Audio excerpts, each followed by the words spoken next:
One of the speakers arrived broken, front-firing speaker part did not work. After troubleshooting I contacted Monoprice and they requested I send them a pair, broken one and good one. Took a week to get to them and they 2 days shipped the replacement to me and so far it's working fine. Seems like a good system for the money and definitely has improved my audio experience with my new TV and receiver. I ding them 1 star for shipping a broken speaker in the first place.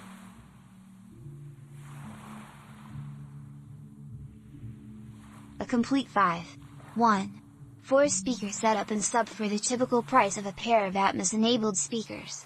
I've been using them for about 3 months now with a Pioneer LX303.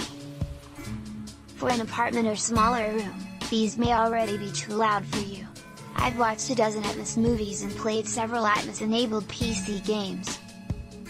I don't know if the average person can appreciate Atmos if it runs them thousands of dollars, but for an extra few $100 over a conventional 5.1 system or quality soundbar, it's worth it. I have professional, DT990 Pro 250 ohm headphones to compare the sound quality to, and no sane person would be disappointed with these. I'm shocked by the lack of reviews as a long-time tech junkie. The word will get out on these and I just thought it'd help. Thanks Monoprice. Your browser does not support HTML5 video. These speakers are adequate for the average living/TV room. I'm just referring to the volume they can produce and Atmos effects. The quality of sound is superb for the price but could be definitely improved with way more expensive speakers but are enough for my small setup for now. I watched Gravity Diamond Lux Edition, and Atmos was okay but I didn't think it was great. Everest 4K was better as the ice and some scenes seemed to be hitting my ceiling. My favorite Atmos effect so far is Mission Impossible Rogue Nation opening scene when Ethan Hunt finally gets inside the plane. It really sounded like I was inside that plane. Lots of more movies to try.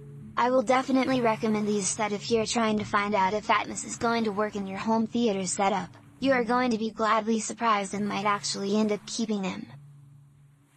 This might sound crazy but I cannot believe the amazing sound that comes out of these speakers. I run these off of my Denon AV-RX 2400H Atmos and these things quake.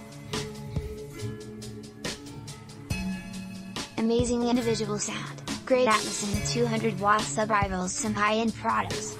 It looks like I'll be the first to review, and I have to, because someone that sees a speaker set with no reviews in this price like myself would be skeptical. And honestly I really didn't expect much from these speakers. But as you can see to my surprise, wow! So here's my review and I hope it helps whoever looks at this system.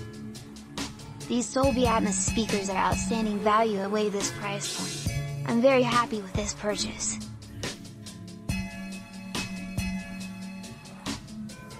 Great sound for the money. You cannot go wrong with these speakers. I would buy it again. These speakers are ridiculously great. First of all, I'm coming from the Nakamichi Ultra 9.2.4. I love the Ultra but it was completely unnecessary for my living arrangement. Small one BR apt. I used to have an Onkyo 5800 which was amazing and wanted to get back to a wired system.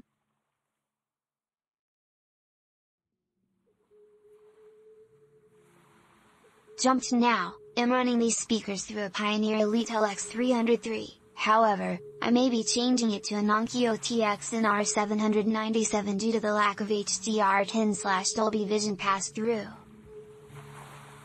But, I'm still waiting on my newer LG OLED C9 to see if VR can rectify the issue. Anyway, these speakers pack a great punch, front center dialogue is crisp but not overpowering, front surround, and height speakers definitely give you that overhead effect depending on which movie you're watching. Surround back and height give a very convincing all-around sound. I watched Thor, Ragnarok and a lot of the little details and sounds I missed in the 9.2.4 Ultra come through on this 5.1.4 system. I then switched to 1917 and oh man, the sound just enveloped my soundstage. Everything from the loud booms of mortar to the small ambient noises in those quieter scenes. One big thing I know a lot of people question is the subwoofer. Let me tell you, this sub packs a punch. It has manual volume control, phase control, HDZ control, and packs a deep punch. It is rear and bottom firing output, which cause the floor to rumble but isn't overpowering specific scenes when Therese chaos and dialogue going on. After this I began playing COD. Each speaker produces its own bass levels and distant weapons fire sound so good, only to be complemented by sub that keeps the rumbles of explosions at a perfect level. This is a perfect starter build. I don't expect he'll be doing any more building for the time being. Once I get my LG C9, I will update my review and hopefully have some clips for you to kind of get an idea for the sound. You can run this off of a 7.2 AV but you'll only get a 5.1.2 soundstage, you'll need to get a 9.2 to have all 5.1.4 running smooth. It's a great set of speakers and for the price definitely a must buy. I didn't have the cash to throw at piece-by-piece speakers. I like the all-in-one box deals. I know you don't usually get the best stuff when you do that, but these are great for the comparable price. I've had them now for a few months and they've worked great. I use the Denon 4400H to get all the channels. My only issue is the wiring. To get full surround wire from the front area to the behind you'll need 12 GA speaker wire for the distance/ohm ratios, so be prepared for that. It's all in the speaker manual though. The up-firing speakers don't sound quite how I imagined but I'm not exactly a pro either and again, you're getting what you paid for.